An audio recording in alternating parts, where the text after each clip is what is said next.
Your toddler is screaming, not because they're hurt, not because something serious happened, but because the cup is wrong. You gave them blue, but apparently it's the wrong blue.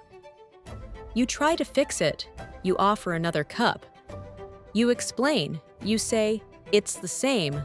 Nothing works. And now you're trapped in that familiar moment where everything you do makes it worse. Here's what most parents don't realize. The faster you try to stop a tantrum, the longer it lasts. And it's not because your child is spoiled. It's not because they're manipulating you. It's not because you failed as a parent.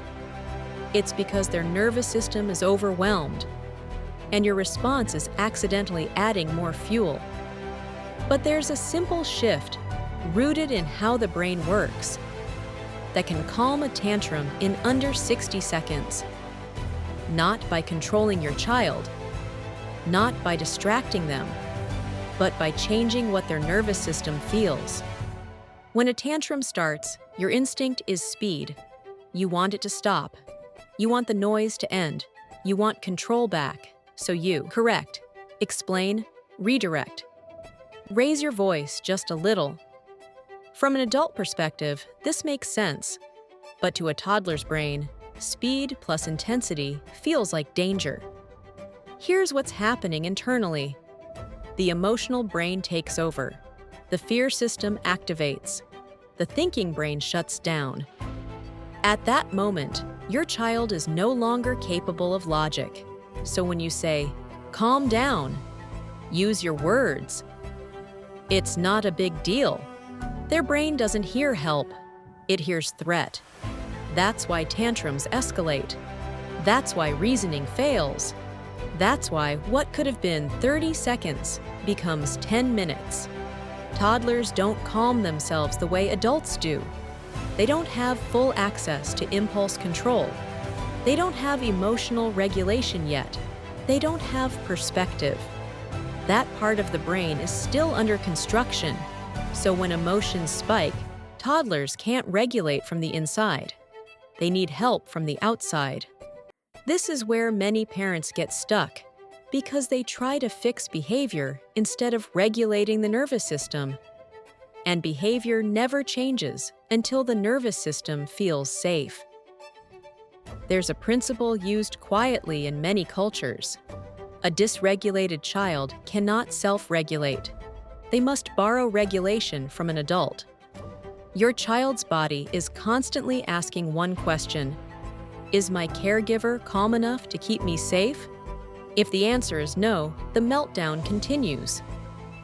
If the answer is yes, their nervous system begins to slow automatically. This is called co-regulation, and it works faster than any words ever will. I'm going to show you a 60-second method. It doesn't silence emotions. It doesn't suppress feelings. It moves your child through them safely. It will feel slow. It will feel passive. It will feel wrong at first. And that's exactly why it works. Step 1. The moment the tantrum begins. Before you speak, before you correct, before you fix, you do 3 things. Exhale fully.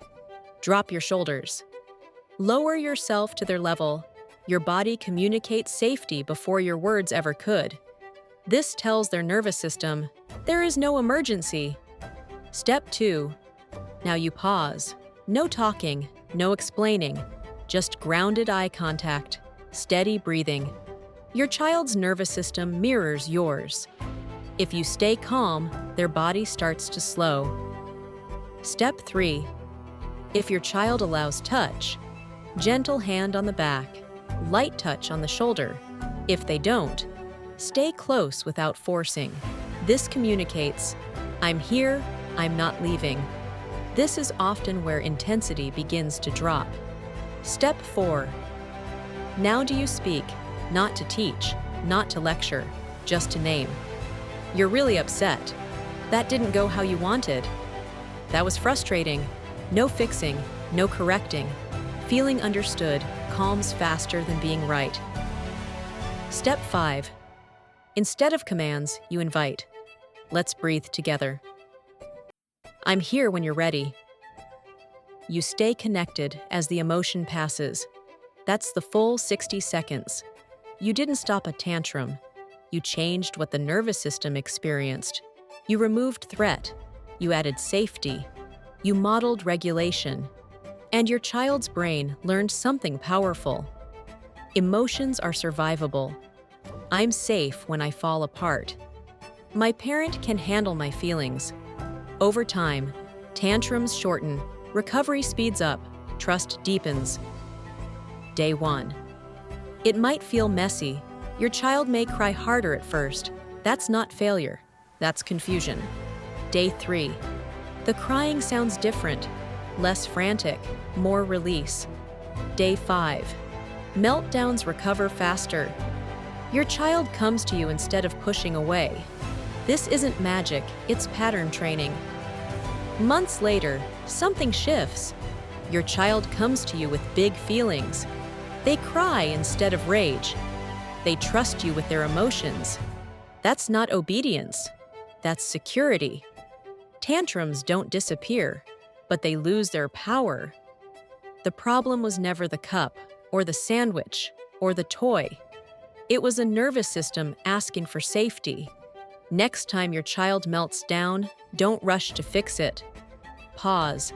Lower your energy. Stay. That's not weakness. That's leadership. That's the real breakdown.